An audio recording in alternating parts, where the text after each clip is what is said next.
Welcome back to my podcast, The 5 Minute Echo. Imagine this.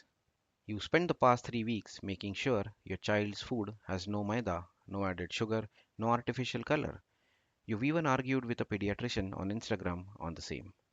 Then you step out for 20-25 minutes. You come back to find your toddler sitting in Aji Abba's lap, happily dunking a Parle G into a cup of kadak chai, smiling like he's won something big in his life. You spent 12-13,000 rupees child-proofing your house, but you forgot to child-proof it from your parents. You open your mouth to cite a World Health Organization guideline on infant sugar intake, and your mom looks at you with that smile. She says, Beta, you had this every day since you were 9-10 months old. You are working in a big company now. Clearly, the chai or the biscuit, it didn't kill you. You open your mouth, you close it because you know she's not wrong. Welcome to the Grandparents Paradox. It's a place where a 2026 parenting science meets we've always done it this way. And in this battle, your logic usually loses to a grandparent's hug. Here's the thing about new parents. We track sleep cycles, we read clinical studies, we have a white noise machine and a blackout curtain. Our parents, बस थोड़ा झुला दो सो जाएगा. That's it. Simple. That's the whole system. And somehow it worked. The real irony is the education and the success they gave us is exactly what we are using to tell them they did it wrong. Think about that for a second. We call ourselves modern parents until our parents walk into the room. It's a soft conflict, but it's real. Every time they sneak a piece of chocolate or ignore the no screen time rule, it feels like a challenge to our authority. But is it? In the Indian context, grandparents don't have a love language, they have a food language. To a modern parent, a second gulab jam is a sugar spike followed by a meltdown. To a grandparent, a gulab jamun is a blessing. It's an ashirwad in syrup form. Your food tracker app says high glycemic index. Your mother-in-law's face says one more won't kill him. It will kill you if you say no. For them, have you eaten is not a question, it's a responsibility. When we set a boundary, they see a barrier to their affection. They aren't trying to undermine your parenting. They're trying to enjoy the only thing they didn't have when they were raising you, the luxury of fun. When they were parents, they were stressed about fees, EMIs, and futures. Now, as grandparents, they just want to be the source of the joy, your kids' joy.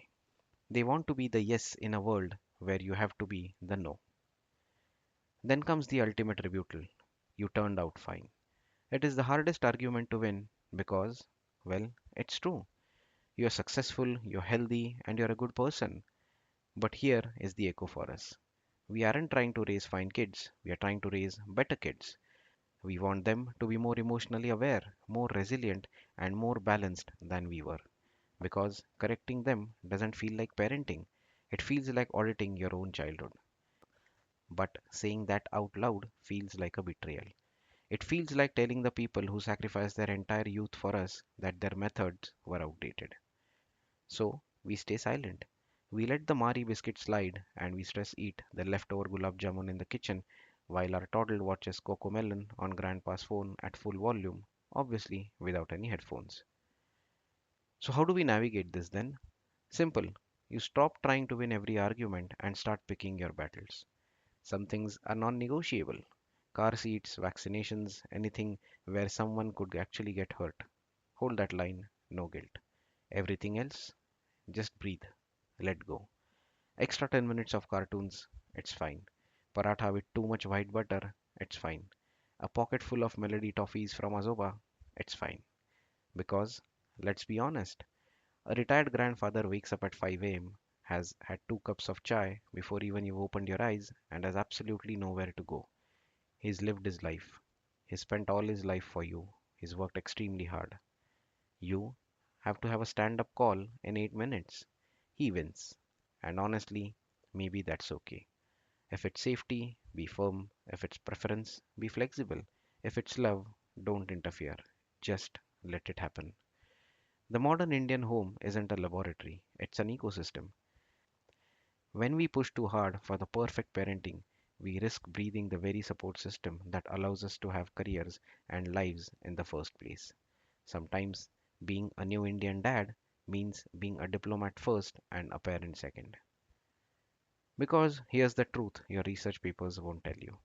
The books can teach your child how to eat and how to sleep, but their grandparents will teach them something far more important, that they are absolute center of someone's universe.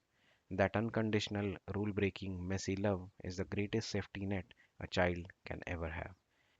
Years from now, your child won't remember the healthy, organic vegetable puree. They'll remember the smell of their grandmother's kitchen, the sound of the pressure cooker, and the secret chocolate grandpa always had in his pocket. This is the 5 minute echo. Maybe the Mari biscuit isn't a disaster.